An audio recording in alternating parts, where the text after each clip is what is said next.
Welcome back to SportsWire, continuing on with George St. Lawrence, the Monroe-Woodbury Athletic Director. Of course, we are talking about the CDFL, or Collegiate Development Football League, giving young men 18 to 24 a second opportunity to play college ball. Three main reasons why you didn't play: whether you go to a community college that doesn't have the sport, you weren't academically eligible, or you just decided college wasn't for you right out of high school. Now, the academics might concern a lot of parents and a lot of players. Just talk about the plan and the entire thought process of the academics and how that is going to tie in to the CDFL. Lindsay, I appreciate the opportunity to talk about the academics, being an educator my whole life. What I've seen is that 15 and 16-year-old kids are making decisions in the classroom, not realizing that when they're 18 or 19 years old, they might be shutting doors to their continuing education. But what I've also found is young men mature sometimes a little bit late. And maybe when they're 20 years old and they look back and they say, gee whiz, you know, if I had done this, if I had the chance, if I had done the grades, you know, I would have been able to go to these colleges. We're giving them that opportunity, and I'm understanding as an educator that young adults make mistakes. Young adults maybe don't often hit the books, but they have to, and I can't stress it enough. But when they don't, there's no opportunity for them. What I'm saying is to those young adults, look, you made a mistake, you're getting a second chance. Don't make a mistake again. 18 to 24 years old, if you're 21 years old and you realize that you want to get your college education, you want to play the great sport of football, then come and see us and you'll have that opportunity. How is it going to be linked directly to the CDFL? They go through the tryout, they go through the combine, they make a team, they get interest from a college. How does that credits and grades and the NCAA all work out? Here's how it's going to work. They're going to have a tremendous responsibility as adults in this process. We're going to assist them through a network of coaches that we have that are very experienced in this field. We have a situation where we know what the NC2 clearinghouse rules and regulations are. We'll be able to assist them, and we'll have videotape of their athletic ability. But they're still going to have college transcripts. They're still going to have high school transcripts. They're still going to have standardized testing. Part of the program, when you go on the website, you'll see in the daily plan that there are non-physical contact activities. And in those times, we're going to be talking about character building as well as the importance of academics. You can't have one without the other. You've got to have good character, you have to have good academics, and then you can have athletics. You can't separate them. And we're going to try to get that message out. My father taught me something.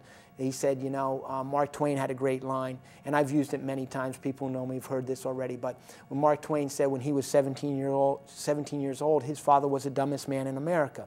And when Mark Twain turned 21, he was amazed at how much his father had learned in 4 years.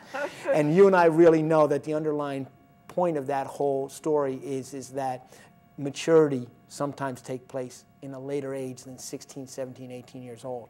And we're trying to say, okay, you're mature now. This is what you need to do. Here's your second chance. So the CDFL is not only going to give opportunities for football, it's also going to give opportunities for a second chance at academics. That's correct. Now, of course, everybody knows, especially in this economy, nothing is for free. Talk about the registration, talk about the costs, talk about those details. Anytime you're starting a new venture, we're in uncharted waters. There's nobody in America that is doing this. This is something that has a 5-year plan where we hope to franchise out to different cities and have the CDFL be across the nation and culminate in 2010 with a national championship tournament in Orlando, Florida. That's how far along we are, and that's how dedicated the people are in this organization already. To answer your question about, you know, the finances, we wanted to come up with a number that we could be able to do this, and we came down to minimums, not maximums. This is not about money. This is about opportunity and filling the passion and finding the next Horace Gann. We're charging $500 because we know it's going to take $50,000 to secure the site, to have the insurance, to get the players, to get the equipment, to pay the officials, to pay the scorekeeper, to get the video done. We know what it's going to take. It's $50,000. We also know that we're going to need at least 4 teams to give these kids the opportunity to play in a game setting. We're going to put 25 players on a team because when the kids get drafted, they're going to be guaranteed playing time. This is not going to be a situation where you pay your money and you sit on the sidelines. You pay your money, you play. There are 13 revenue streams, Lindsay, that we're looking at in the CDFL. The one and the first and the utmost is the players, and we have narrowed it down to $500 entry fee, would get you into the combine, into the tryout, give you the opportunity. You'll be evaluated and put on the website for the whole world to see. If you don't get drafted, you can come back next year. If you do get drafted, you're guaranteed for your $500 5-game playing experiences, videotape that accompanies that for the recruiting process to begin all over again in some cases.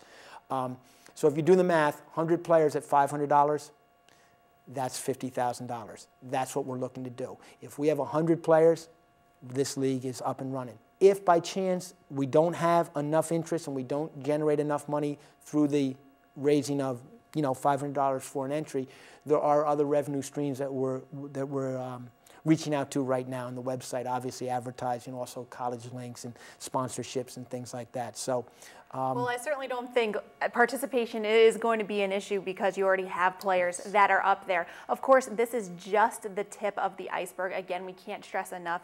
The CDFL.com is the website. You can get all the details there. Again, we're running so short on time, but again, everybody is invited to go to the website and get all the details. We wish you the best luck, and of course, Cable 6 will be there in July when you kick this thing off. Thank you so much, Lindsay, for the opportunity, and you're always welcome to be there. Thank you very much. It's our pleasure.